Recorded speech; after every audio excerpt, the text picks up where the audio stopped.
I'd say this, with free agency starting Friday at 5 p.m., this is where the Bulls have to make their decisions. I saw something in the Ringer earlier today that a trade idea that maybe a team that the Bulls could contact would be Philadelphia. And if they are re-signing James Harden, perhaps Tobias Harris could be available. The money would match for Tobias Harris with Zach LaVine. And the idea that the Ringer kind of put out there was that you could reset for one season, move Zach's money off of your books for the future. With DeMar DeRozan being a free agent next summer, you could have Tobias Harris, DeMar DeRozan, and all of these guys kind of come off your books and be a major player in free agency next summer. Yeah. And that could be a possible move that the Bulls could maybe look at. But it seems like right now there's not a lot of chatter. I know last night the Trailblazers GM spoke after he met with Damian Lillard, and it seems as if at the moment everything is okay with Portland and Damian Lillard. And I think the direct quote to Joe Cronin was, I met with Dame and Aaron Goodwin, the agent, this afternoon. We had a great dialogue, and we remain committed to building a winner around Dame. So right now, that's what Portland is putting out there.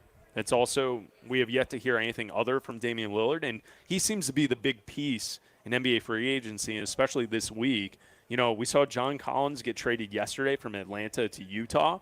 Collins was a player that we've talked about for a long time for the Chicago Bulls, as he's a young player that maybe was in a situation that the Bulls could maybe do, or maybe get a little something more out of him. Young guy, mid-20s. You could maybe have him be a building block. I know that he doesn't necessarily fit the 3-and-D landscape that everyone's after, but I think there's still room for a player like John Collins in the NBA to be very successful, especially with a good lead point guard that you could run a pick and roll off of and have him sit on the corner of the free throw line and hit 15 to 17-foot jump shots and run your offense through. He rebounds really well. So right now, I don't know if there's a whole lot out there for the Bulls. I don't like any rumors or any information that I get about New York. I don't think New York has really anything to offer Chicago.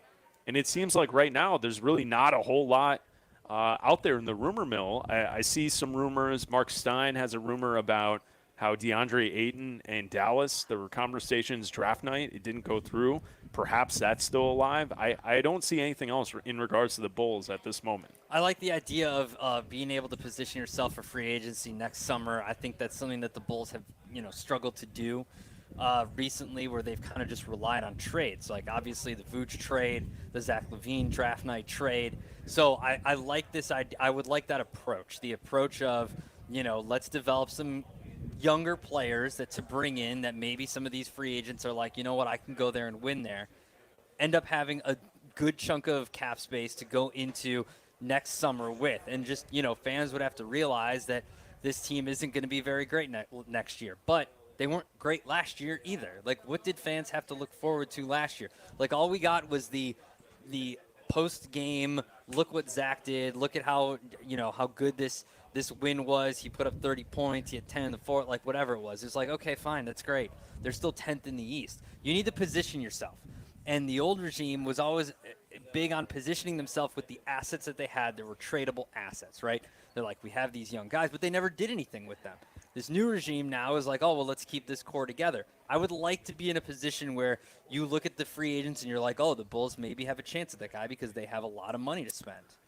It's a weird situation to be in, because even if you take the rumor from the Ringer, or maybe it's not even a rumor, but the idea, the trade idea, if the Bulls called up Philly and they try to get something done, if Philly is still in on James Harden, and that would mean that James Harden is still willing to go there, because the other hot gossip around the league this week is that Houston has like $61 million of cap space. Yeah. They have the most by far in the league. And they have all of these young players, but they're also rumored for Fred VanVleet. They're rumored for James Harden. They're rumored for almost every big-name free agent. So Houston could do something where they kind of flip the switch on and they spend all the cash and try and bring in guys to be starters and compete right away.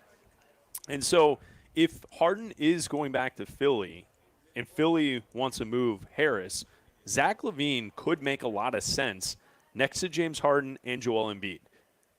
You have Maxey there as well. Like, you can't stop that offense if that was constructed in the Eastern Conference. Yeah. Embiid, Harden, Zach LaVine. That is pretty good when you're going up against Boston, who made a move for Porzingis earlier in this, the last week since the draft. And then you also look at what Milwaukee has kind of done the last couple of years. And I think that's where, for the Bulls, it would be about a reset for next summer.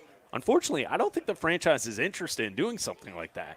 Like burning another year to then reset everything. But what else are you doing? Well, that's the point. You're getting a playoff bonus. You're one and done. You can't even get out of the play-in tournament. Like, there has to be someone, and I hope that it would be AK and Mark Eversley, and to compare rebuilds, because there's a lot going on in this town, to what the Bears did when, Ryan Poles came in. Look, you have some pieces that we like, but otherwise, this team is awful. They're old. They're not getting the job done. So let's restart. You don't need to completely tear it down. You can find a way to bring in young, interesting players that other veterans would want to play with and try to develop them. This isn't a complete completely tear it down and try for the number one pick. That's not what I'm saying to do. You can make moves to acquire younger talent and just say, look, we're going to be okay this year. It's not going to be great. The playoffs aren't really an aspiration, but we're going to have the most cap space next season when there's good free agents out there, because most NBA players now are signing 1 and 2 year deals with a player opt-out, so there's going to be available free agents next year. There always is in the NBA. And so that way I would, as a Bulls fan, because what else are you doing? It's just another year of being 500 and maybe making the play-in tournament? Yeah, you weren't even good enough this year to get into the playoffs, and that's where it kind of starts, where you have to change something. That's my point, is that you have to do – they knew that Lonzo Ball was going to be injured last year. Yeah. Maybe not the entire year, but the initial diagnosis was that he was going to miss some time at the beginning of the year, was it not? Yeah, it was. And your solution was Goran Dragic. Like, that's not a sustain – but no – as a fill-in backup guy, that makes sense. I don't think they saw Ayo Dosunmu taking a step back like he did last season. That's fine. I think they thought he would develop more, and they Kobe White. Everybody was Kobe White should be more. better. No one's developed. Now Kobe White did develop last season, and God bless him. Stacey King pointed it out every broadcast that his handles were better because they were very sloppy, very loose the year before, and Kobe White. He did improve. So you don't really need, if Kobe White and Ayo Dosunmu improve and they step into their roles. You need someone now, though. You need someone now. Well, it should be. You need a three-point shooter. Was it year 3 for Ayo? You need a three-point shooter. You need someone who's going to come in, and they know the problem. They realize that the problem is they don't shoot enough threes. They talked about it at nauseum. Well, you're right, and I was never going to be that. I was never going to be that player. So you're right. In that setting, they do have to address that position.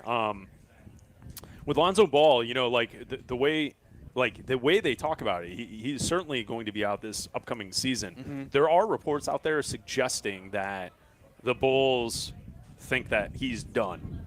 That's out there, right? Yeah. That's not what I've heard. I've heard that they think that it's going to be a tough road for him to get back. Yeah. But they still are hoping he plays at some point for the Chicago Bulls. So I don't think that's a situation where they're going to buy him out. I think that's something where they're waiting for him to eventually get healthy to participate. And as I was talking about Lonzo Ball here on set, it has gotten a little windy, and our banner that's behind us that says ESPN 1000 Chicago is floating near Abdalla, and I just put it over him. Yeah, because, you just covered me with it. That's not well, nice. I was giving Bulls thoughts. That's not nice. So there it is. Right. But the way it's been put to me is that that they're not ruling out that he's never going to play for the team again, which is different than what was being reported. Is that it's a long road for him to get back, but they're hoping he does at some point. But if you think you're going to be a playoff team this year, then you need to do something more than just signing someone like Goran Dragic. You need to sign someone who's going to be a starter for the entire year and put up more threes. Well, the question is, how much are you willing to spend? Fred VanVleet is out there. Fred VanVleet on this team would be a a perfect point Yeah, guard but Fred for what they VanVleet want to alone do. might put you in the tax. No, he would. He Yeah, absolutely that's the would. problem. Is Fred? You're not a so. If the ownership told the front office, you have the green light to spend and we'll pay the tax, Fred VanVleet to me still isn't enough to put you in that 4 spot. Where is he? I don't think he is. No, I think he is. I think if you'd be a 4 seed if you signed Fred VanVleet. If you retain Vooch, you sign VanVleet, you have DeMar, Zach still because you didn't trade him. You're keeping everything. Yeah, you're keeping the core The together. money wouldn't work, but I think you are good enough to be a top 5 team. Okay. I think you are. I think VanVleet is a good enough player that it gets you. I would say you would be better sitting with VanVleet as your point guard than Lonzo Ball. So the way they played with Lonzo, when healthy, I think they could be better than that with VanVleet. The problem is I don't think they have the money to get that done. Well, I don't think they have the cap space. I don't think that they're. They'd have to go in the tax. Well, they would be a team that I would imagine you're getting close to the second apron, and at that point with the tax the way it's slotted, I don't know if the Bulls are willing to do that. No one wants to go to the second apron. Well, it's funny. It's I saw someone. I think it was who did I see? Hello, Peggy. Hi, Peggy. I saw someone yesterday saying online that I think it was Nate Duncan. We used to have Nate Duncan on our shows all the time when we were on the weekends.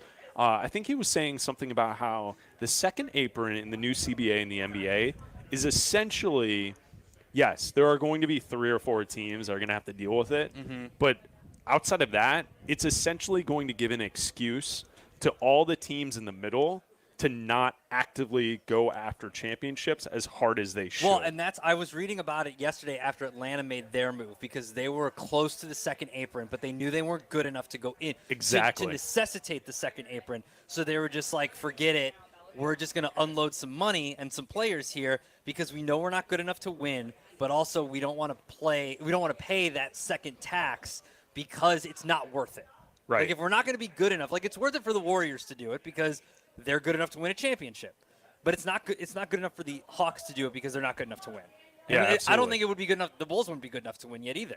No, I agree with you on that, and I think that's where we kind of look at this whole situation of Bulls basketball, and we're trying to figure out what they can do to get to the spot where they can compete. And I think that's where it's disappointing and it's depressing as a Bulls fan because you look at the rest of the Eastern Conference, Milwaukee, they're open to making moves, and they also have multiple players who may be available in free agency. Is Bobby Portis coming back? Is Brook Lopez re-signing? Like they're a team that was making moves, and they're a team that was trying to figure out if Bradley Beal could be available. Milwaukee was looking at Bradley Beal. So you got Milwaukee, you have Boston, who made a huge move in going after Porzingis. I don't think that they're necessarily going to be better with Porzingis than they were with Marcus Smart. No. And then Philly is a team that we kind of started this conversation talking about because Philly has a decision with James Harden, and then if they bring him back, is that team collected as a group good enough to get it done? We go to George Aurora. You're on ESPN 1000. What's up, George? What's up, fellas? Black, this is George the Greek. I haven't been messaging you that much. Oh, what's up, Been working George? too much, man. Hey, So- we're all trying to here are work. I my- love it. Here are my basketball thoughts for you. I still listen to you guys all the time. Here are my Thank you, man. basketball thoughts for you. DeRozan's a great player. Don't get me wrong. He doesn't fit with this team. The ball, if you guys watch the game when he has the ball, nobody's moving. He doesn't take perimeter shots. Everything's inside. You guys want more three-pointers to come. There's no way you're going to get more three-pointers with DeRozan on your team. Taking about a third of the shot. The ball was moving when he was injured, and Levine has taken a step back. Patrick Williams' development has taken a step back, all because of DeRozan. Vucevic lost like 4 or 5 points a game when DeRozan came on the team. I think Levine was almost at 30 a game. Now he's at 25. You got to get rid. This guy's a great player. He just doesn't fit on this team. You have a nice young squad. They could run up and down the floor. DeRozan slows everything down. That's my opinion. I'm sticking to it. What do you guys think? Thank you, George. Thank you for the phone call. If you want to talk Bulls with us, you can call us at 312-332-3776. DeRozan doesn't stick with this team. He doesn't fit. What do you think, Abdalla? I think I think he fits in with the philosophy of this team because this philosophy of this team is don't shoot threes. So he fits in perfectly. If you want to change the philosophy of your team, you need to trade DeMar. If you want to change the way this team operates when it's on the floor, whether it's in transition, whether it's half court, whatever it is, you need to get rid of DeMar because I'm not saying he slows down, but the problem is you're not as open because everyone knows you don't shoot threes. That's my problem. It's not an open game of basketball because you're not. Everybody knows you're going for the mid-range or you're running through Vooch or whatever because you guys just don't shoot threes. And it definitely slows down. And I'll say this to Dan's call about how he doesn't fit, he takes away from the others. I'd say this. Think about how many games at the end of the game where Zach went and stood in the corner. Mm-hmm. Is that a product of DeMar taking over, or is that a product that no one else would, so he just did? Yeah.